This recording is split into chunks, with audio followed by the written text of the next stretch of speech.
Today on Foundation Lady, I'm going to be doing a fast foundation review on a very affordable foundation. It's the e.l.f. Flawless Satin Foundation, and I'm going to be mixing shades 120 Pearl with 220 Beige. Let's get started.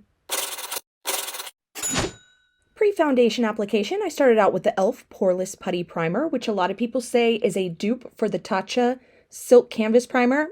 Absolutely agree. We'll talk more about that later. Then I went in with the Benefit Boing Concealer in shade 1 on my red spots. Starting on the left side of my face with the shades Pearl and Beige mixed together, and it looks too light for my skin once I first start, but once it oxidizes, it's going to be the perfect shade. And speaking of oxidation, let me show you what both of these foundations look like, both freshly applied and dried. On top we have shade 120 Pearl, and on bottom 220 Beige.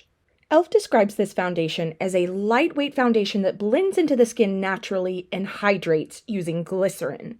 Now, they claim that it's good for all skin types, which we'll talk a little bit about later. It's buildable and it has a semi-matte finish. It comes in 40 inclusive shades. You get 0.68 ounces or 20 ml. And normally this foundation costs $6, but right now it's on sale for $4.80 on the e.l.f. website. I just got it at Walmart for $4.80. I think on Amazon it's even cheaper than that, so super, super affordable. I'd also like to mention that this is vegan and cruelty-free, in addition to being free of all those things that are really hard to pronounce. Phthalates, parabens, hydroquinone. I'll put up a screenshot here of the other words.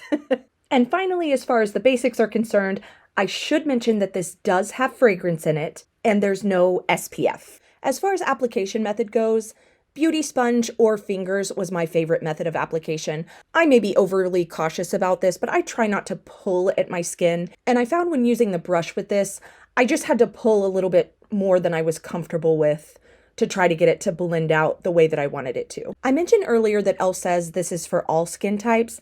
I definitely think all skin types can make this work. However, I think it's probably best for oily, combination oily, normal skin, and even slightly dry like I have. I think if you have dry to very dry skin and you want to stay within the e.l.f. family, your best bet would be to try the e.l.f. Camo Cc Cream. Now, it is more expensive than this foundation, but you get a lot more product, and I personally think it is one of e.l.f.'s best products of all time. It's absolutely beautiful. It's very creamy. There's a lot of shade options. It's honestly better than a lot of high-end CC creams I've tried. So after I put on all of my makeup, my impression was, oh wow, this is a good foundation. It's very no nonsense, no frills. It looks nice on the skin. Throughout the day, as I caught glimpses of my skin in the mirror, it looked better and better. Something happened with it just adjusting to my skin, or even just a little bit of natural oil coming through, and it just looked prettier and prettier as the day wore on. I definitely think that the combination of the e.l.f. Putty Primer with this foundation definitely helped. And this not only lasted a long time, but it looked really good the entire time. Here we are at the 7-hour mark.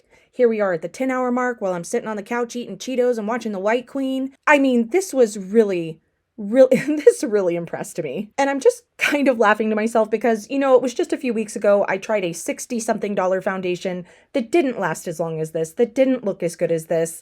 And it just goes to show that you can find wonderful products at the drugstore. I hope this helps you out. Have a beautiful day, and I'll see you soon.